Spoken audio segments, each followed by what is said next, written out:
Unipark stood at the viewing window of orbital station Helix and watched the stars spin slowly past. She had been in space for 3 weeks now, but she still felt a small thrill every time she looked outside. Earth was far behind them. Everything she knew was far behind her. She was 24 years old. She had served as a combat medic for 2 years before joining the diplomatic corps. Now she stood in the greatest space station ever built by alien hands, watching creatures from 12 different worlds walk past her like it was nothing special, because to them, it was nothing special. Humans were the newcomers here. Miss Park. A voice clicked and buzzed behind her. She turned to see Counselor Veth approaching. He was Orvani, which meant he looked something like a giant mantis made of dark green shell. His eyes were large and compound, catching the light in 1,000 tiny reflections. You are alone. Where is your ambassador? Ambassador Lim is in a meeting with a trade delegation, Yuna said. She kept her voice calm and polite. She asked me to wait here. Veth made a sound that might have been a laugh. She leaves you here like a pet. Waiting by the window? Na did not react to the insult. She had been trained to handle worse. I don't mind waiting. The view is nice. Veth stepped closer to the window. His long limbs moved in a way that seemed wrong to human eyes, bending at angles that made Yuna's brain itch. But she had seen stranger things in her life. Your world, Veth said slowly. Earth, it is very far from here. About 400 light years, Yuna agreed. And you came all this way to ask for membership in our council. Veth's voice carried something cold in it. Something dismissive. A species that only discovered faster than light travel 5 years ago. A species that still fights among itself. You think you belong here? Yuna looked at him. His compound eyes showed no emotion, but she could read his body language well enough. He thought humans were weak. He thought they were primitive. He thought they were a joke. I think that's for the council to decide, she said simply. Veth clicked his mandibles together. Indeed, the council will decide. And I suspect they will decide that your species needs another few centuries before you are ready to join civilized society. He walked away without another word. Yuna watched him go, then turned back to the stars. She was not angry. She was not even surprised. Every alien species on this station looked at humans the same way. They saw small, soft creatures with no claws, no shells, no venom. They saw a species that could not even breathe underwater or survive in vacuum. They saw weakness. They did not see what Yuna saw when she looked in the mirror. They did not understand what humans really were, but they would learn the next morning. Ambassador Hannah Lim called her team together in their small quarters. There were only 6 humans on the entire station. The ambassador, her 2 assistants including Yuna, Captain Tae Kwan from the military, and 2 security officers. The council has agreed to begin the evaluation process, Hannah said. She was a small woman with gray hair and calm eyes. She had spent 30 years as a diplomat on Earth before being chosen for this mission. They want to assess whether humanity is ready for membership. What kind of assessment? Captain Kwan asked. He was a tall man with a scar on his jaw from a training accident years ago. He stood with his hands behind his back, perfectly still. Cultural exchange. Historical review. Psychological evaluation. Hannah paused. They also want to test our stress responses. Yuna raised an eyebrow. Stress responses. Apparently, it's standard for new species. They want to make sure we can handle the realities of galactic civilization. Hannah's voice was dry. They seem concerned that we might be too fragile. Captain Kwan made a small sound that might have been a laugh. Yuna said nothing, but she felt a flicker of dark amusement in her chest. Fragile. That was what they thought humans were. Over the next few days, Yuna spent her time observing the aliens on the station. She watched how they moved, how they spoke, how they reacted to their environment. And slowly, she began to understand something important. These species had evolved on gentle worlds. The Orvani, which came from a planet with stable temperatures and low gravity. The Toban, who looked like upright lizards, came from a warm swamp world with no large predators. The Pethri, who had feathers and beaks like birds, came from a world where the weather never changed. None of them had faced what humans had faced. Yuna watched a group of Pethri delegates flinch when a door closed too loudly behind them. She saw a Tobin officer jump back when a maintenance robot rolled past unexpectedly. She noticed how the station's lighting was designed to never change suddenly, how the temperature was kept perfectly constant, how every sharp edge was padded and every loud machine was silenced.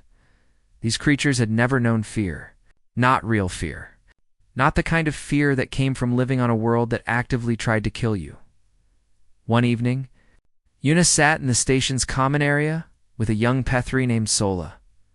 Sola was a scholar, sent to study the new human visitors. She had bright blue feathers and curious eyes. "Your world," Sola said carefully. "I have been reading about it. It seems ... difficult." "Difficult?" Yuna smiled. "How so?" "The temperature changes. You have seasons, yes? Where the temperature shifts by many degrees?" "That's right. Summer and winter." Sola shuddered. Her feathers puffed up in distress. "How do you survive such extremes?" "The cold alone would kill most species." Yuna thought about winter in Korea, snow falling on the mountains, the bite of cold wind on her face.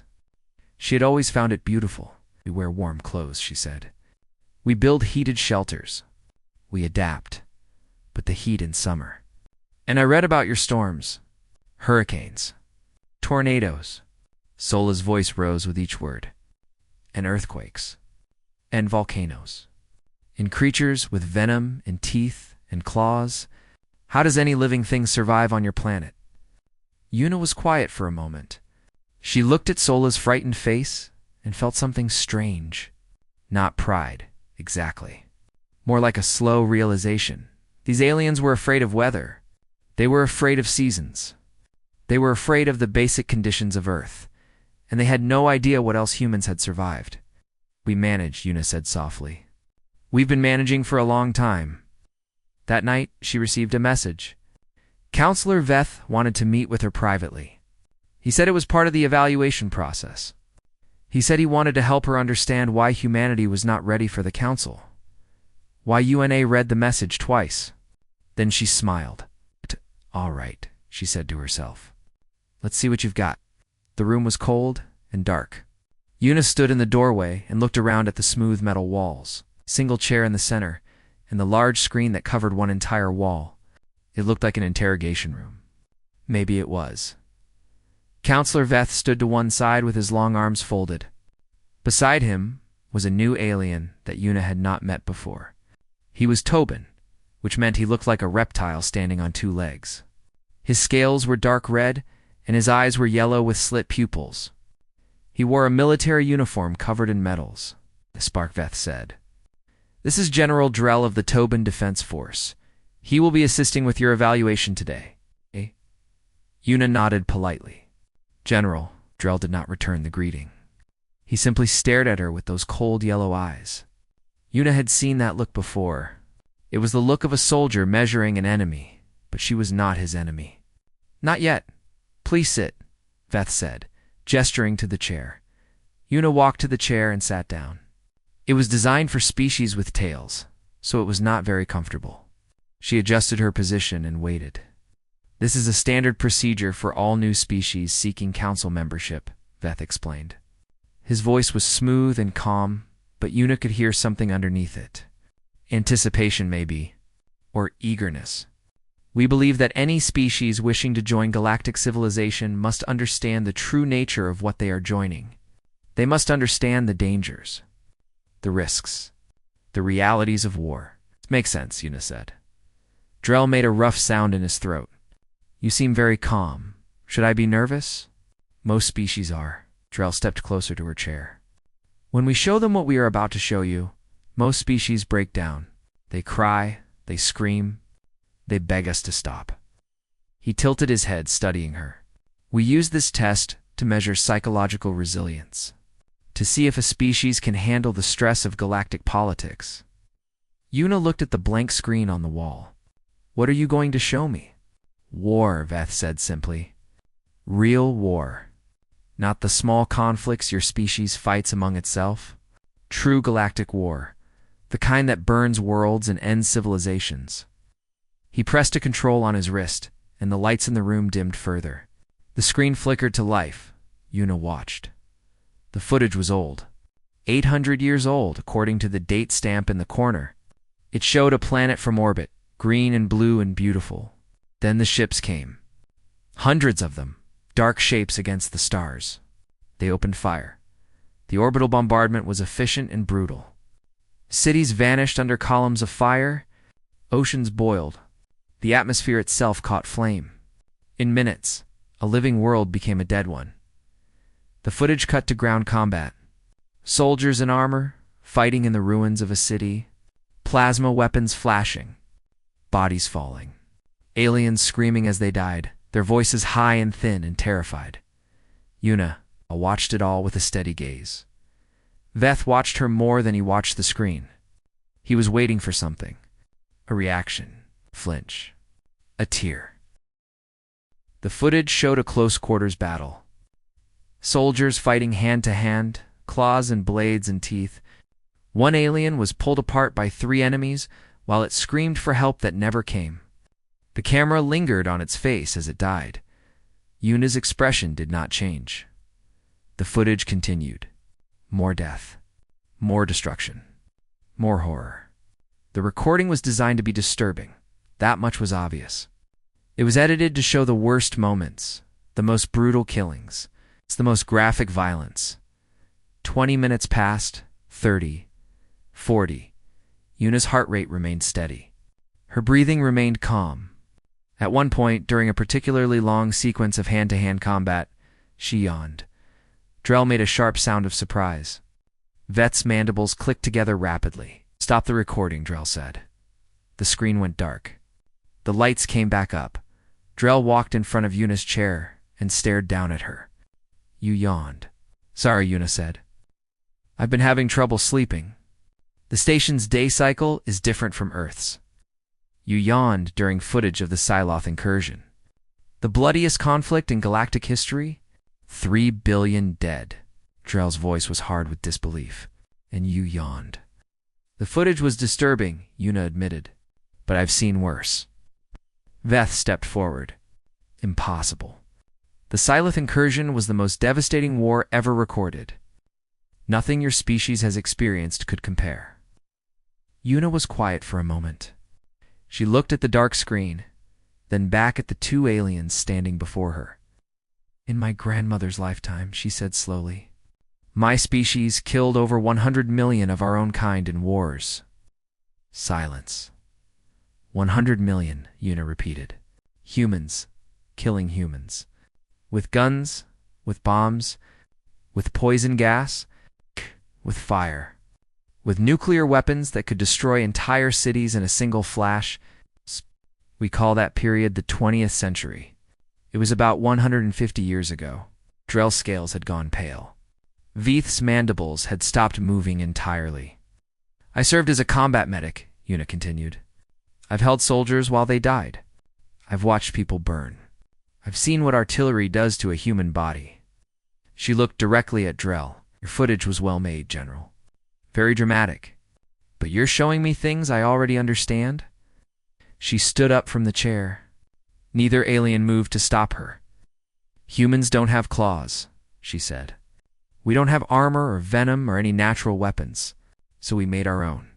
We invented the spear, the bow, the sword, the gun, the bomb. We got very, very good at killing." She smiled, but there was no warmth in it. "We've been practicing on each other for 10,000 years. Veth found his voice. "Why? Why would any species do this to itself?" Yuna shrugged. "Territory, resources, religion, pride, fear. Take your pick. We've killed each other for every reason you can imagine, and some you probably can't." She walked toward the door. "Is the evaluation over?" Drell did not answer. He was still staring at her with those yellow eyes, but the look in them had changed. He was not measuring an enemy anymore. He was afraid. Yuna paused at the doorway. "I'll tell Ambassador Lim that the test went well. Thank you for your time, Counselor General." She walked out behind her. Veth and Drell stood in the dark room, surrounded by the silence of their own assumptions crumbling around them. "Pull the historical archives," Drell said quietly. Everything we have on Earth. Everything. Veth nodded slowly. What are you thinking, General? Drell's claws tightened at his sides. I'm thinking we need to know exactly what kind of species we're dealing with. Because if that female is typical of her kind... He did not finish the sentence. He did not need to. That night, Yuna returned to the human quarters. Captain Quan was waiting for her. How did it go? He asked. Yuna sat down and rubbed her eyes. They tried to scare me with war footage. Quan raised an eyebrow. Did it work? I yawned. For a long moment, Quan just looked at her. Then he laughed, a short, sharp sound that echoed off the metal walls. Of course you did, he said. Of course you did, Yuna smiled tiredly. I think I made them nervous. Good. Quan's eyes were hard. Let them be nervous. Let them understand what we are. Outside the window, the stars continued their slow, eternal dance. And somewhere in the station, General Drell was reading about human history for the first time. He would not sleep well. Night, neither would anyone else who read those files. General Drell had not slept in 3 days. He sat in his private office aboard orbital station Helix, surrounded by screens showing data from Earth. His eyes were red with exhaustion. His scales had gone pale from stress. His claws kept twitching against his desk. He could not stop reading. The human female had said 100 million dead in a single century. Drell had assumed she was exaggerating. He had assumed no species could be that violent, that brutal, that insane. He was wrong. The records were complete. Humans kept excellent records of their own atrocities. They documented everything with photographs, videos, written accounts. They preserved their worst moments like trophies. World War I. World War II. Korea, Vietnam, Rwanda, Syria. The names blurred together into an endless river of blood. Drell watched footage of something called Normandy. Thousands of human soldiers running into gunfire, climbing over the bodies of their own dead, pressing forward through a wall of death. They did not stop. They did not retreat. They just kept coming and coming and coming until they won. He watched footage of something called Stalingrad, a city reduced to rubble, and humans fighting for every room, every hallway, every pile of broken stone. They fought for months. They starved. They froze. They died by the hundreds of thousands. And still they fought. He read about nuclear weapons. Humans had invented a bomb that could destroy an entire city, and then they had built thousands of them. They had aimed these weapons at each other for decades, living every day with the knowledge that their entire species could be destroyed in an afternoon. And they called this peace. General. His aide's voice came through the door. Counselor Veth is here to see you. Drell closed his eyes for a moment. Send him in. Veth entered the room with his usual smooth movements. But when he saw the screens, when he saw the images of human warfare, he stopped moving. What is this? He asked. This is humanity, Drell said. This is what they are. What they have always been. Veth moved closer to one of the screens. It showed a mushroom cloud rising over a ruined city. What weapon causes this? Nuclear fission. They split atoms to release energy. Drell's voice was flat with exhaustion. The explosion killed 80,000 people instantly. Another 60,000 died later from radiation and burns. 140,000 from a single weapon. They built more than 10,000 of these weapons. At the height of their Cold War, they had enough to destroy their entire planet several times over. Veth was silent for a long moment. His compound eyes reflected the glow of the screens. I thought they were primitive, he finally said. So did I. Drell stood up from his desk. His legs ached from sitting too long. But I was looking at the wrong things. I saw no claws, no armor, no natural weapons. I thought they were weak. They are not weak. No. Drell walked to the window and looked out at the stars. They evolved on a high-gravity world covered in predators. Their ancestors were prey animals, but they refused to die. They learned to run for hours without stopping, chasing their prey until it collapsed from exhaustion. They call this persistence hunting. Veth made a clicking sound of confusion. They outran their prey. They outlasted it. Humans can regulate their body temperature through sweating. Most animals cannot. A human can chase a deer for 20 miles until the deer dies of heat exhaustion. Drell turned to face Veth. They are endurance predators. And once they developed tools, they became something worse. He pulled up another file on his screen. They domesticated wolves. Do you understand what that means? Wolves were the apex predators of their continent. Pack hunters, smart and vicious. Humans made them into pets. Into partners. How? By being more dangerous than wolves? Drell laughed, but there was no humor in it. They also eat foods that are poisonous to most species. Capsaicin, caffeine, alcohol, theobromine. They consume these substances for pleasure. Veth stepped back. They eat poison? For fun. Drell shook his head slowly. Their planet is a death world, counselor. Earthquakes, volcanoes, hurricanes, ice ages, droughts, floods. Predators on every continent. Diseases that mutate faster than medicine can keep up. And humans conquered all of it. They survived everything their world threw at them, and then they started conquering each other. The door opened and Counselor Viasaid entered. Counselor's Ambassador Lim has requested a meeting. Drell and Veth exchanged looks. The meeting took place in a neutral conference room. Ambassador Hannah Lim sat on one side of the table with Captain Taekwon standing behind her. Her face was calm, but her eyes were sharp. Counselor General. She nodded to each of them. I've noticed that your people have been treating my delegation differently over the past few days. Less dismissive. More careful. She folded her hands on the table. I assume you've been doing some research. Drell said nothing. Veth's mandibles clicked nervously. I'm not offended, Hannah continued. In fact, I expected it. You showed Miss Park your war footage, and she didn't react the way you expected. So now you're trying to understand why. We've been reviewing your historical records, Veth admitted. And what have you learned? Drell spoke before he could stop himself. You should all be dead.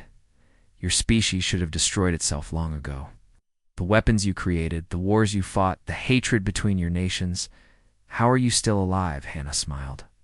It was a small, tired smile. That's a good question, General. Philosophers have been asking it for centuries. She leaned back in her chair. The truth is, we came close to extinction several times. Very close. But we always pulled back from the edge. Not because we're wise or peaceful. We're not. We pulled back because we understood what would happen if we didn't. Mutually assured destruction, Captain Kwan said. We learned that lesson the hard way. Drell stared at him. You aimed world-ending weapons at each other for decades. We still do. Kwan's voice was matter of fact. But we've learned to be careful with them. Veth made a sound of distress. This is insane. Your species is insane? Maybe. Hannah's voice was calm. But we're here, aren't we? We survived our world, survived our own violence, and made it to the stars. Now we're asking to join your council. She looked directly at Veth. Not as conquerors, not as threats, as partners. Later that evening, when Una sat in the observation lounge with Sola, the young Pethri had sought her out again, full of questions. I heard what your ambassador said, Sola told her, about humans pulling back from destruction. Is it true, mostly? Una looked out at the stars. We've made a lot of mistakes, killed a lot of people, but we keep trying to do better. But why? Sola's feathers rustled with confusion. If violence is so natural to your species, why fight against it? Una thought about the question for a long time. Because we've seen what happens when we don't, she finally said. We've seen the bodies, the ruined cities, the children crying for parents who will never come home. We've lived through the consequences of our own nature. She looked at Sola. Violence is easy for us. Peace is hard. But we keep choosing the hard thing over and over again, because we know the alternative is extinction. Sola was quiet for a moment. Then she said, That sounds exhausting. Una laughed softly. It is. Every single day. The next morning, Counselor Veth called an emergency session of the full Galactic Council. The topic was simple. What to do about humanity. The Grand Chamber of the Galactic Council was enormous. It was built to hold representatives from every species in the Alliance, each seated in their own section designed for their specific biology. 12 species, 12 sections, thousands of delegates. And today, every single one of them was staring. At the 6 humans standing in the center of the chamber, Ambassador HumaHFY stood at the front of her small delegation. Yuna was at her right side. Captain Quan stood behind them with the 2 security officers. They looked very small in that massive room, surrounded by aliens who had been traveling the stars when humanity was still learning to farm. But they did not look weak. Not anymore. Counselor Veth rose from his seat in the Orvani section. His voice carried across the chamber through translation devices, reaching every ear in every language. Honored delegates, he began. We have gathered today to discuss the membership application of the human species. As you know, humanity made first contact with our civilization 5 years ago. They have requested probationary membership in our council. He paused. His compound eyes swept across the chamber. After careful evaluation, I must share with you what we have learned about this species. I must warn you that the information is disturbing. The chamber went silent. Every eye, every sensor, every attention focused on Veth. Humans are not what we assumed. They are not primitive. They are not fragile. They are not peaceful. Veth's mandibles clicked sharply. They are apex predators from a death world. Their planet has extreme temperature variations, violent weather systems, tectonic instability, and thousands of species designed to kill. And humans conquered all of it. He waved one long arm, and holographic displays appeared throughout the chamber. Maps of Earth, images of predators, footage of natural disasters. Their ancestors survived by becoming the most efficient killers on their planet. They developed tools specifically for violence. They organized into tribes and nations that waged constant war against each other. The displays changed to show human warfare. In a single century, they killed over 100 million of their own kind. Gasps and clicks and whistles of horror echoed through the chamber. They created weapons that could destroy cities with a single blast. They built enough of these weapons to render their own world uninhabitable. Vess's voice rose. And they aimed these weapons at each other for decades, living every day with the possibility of total extinction. General Drell stood from the Tobin section. His scales were dark red, his eyes cold. I have reviewed their military history in detail. Their combat effectiveness is beyond anything in our records. They fight with a persistence and brutality that our own soldiers cannot match. They do not surrender. They do not retreat. They adapt and overcome and continue fighting until they win or they die. A delegate from the Pethry section called out, "Then they must be contained, quarantined, before they become a threat to us all."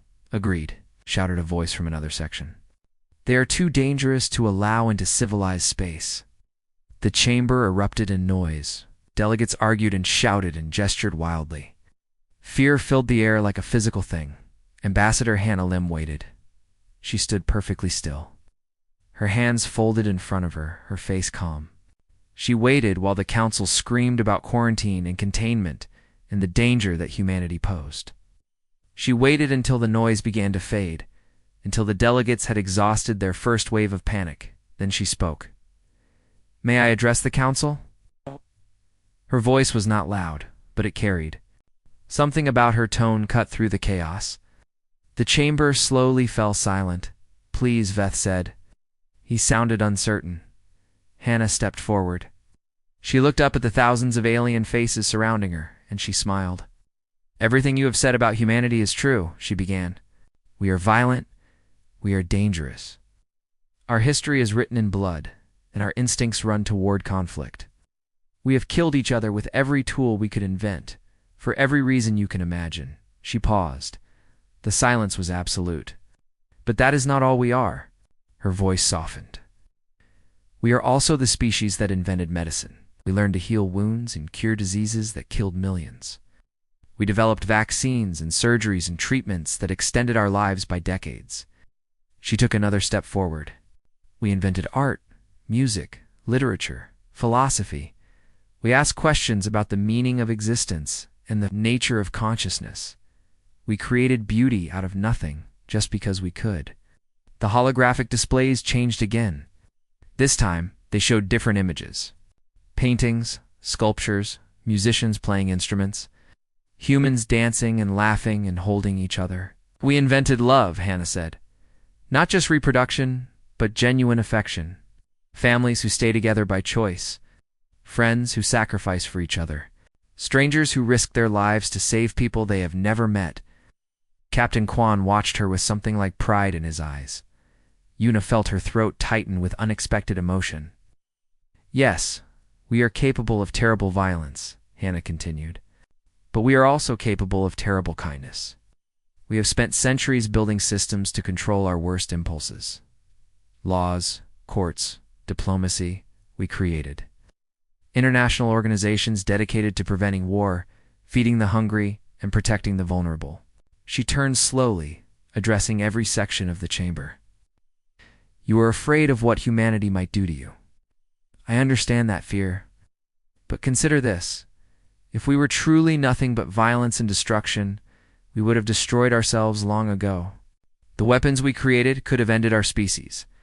But they didn't, because we chose peace." General Drell spoke. "You still have those weapons?" "Yes," Hannah admitted. "We do, and we always will, because we understand that peace requires strength. We do not forget our nature. Do not pretend we are something we're not. We simply choose every day to be better than our instincts."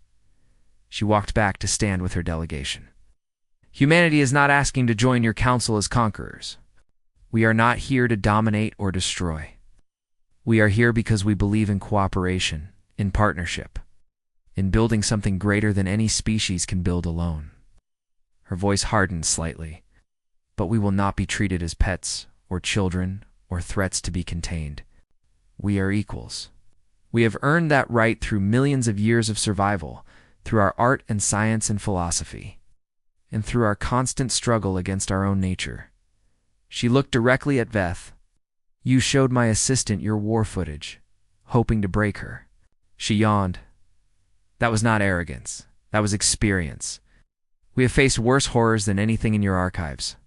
We have committed worse horrors, and we have survived them all." The chamber was silent. "Humanity offers the Council something it has never had before," Hannah said. "A species that knows war, really knows it.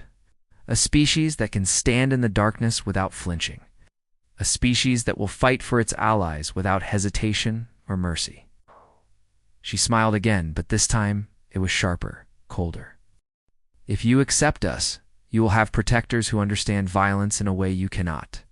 If you reject us, you will have lost the greatest asset this galaxy has ever seen."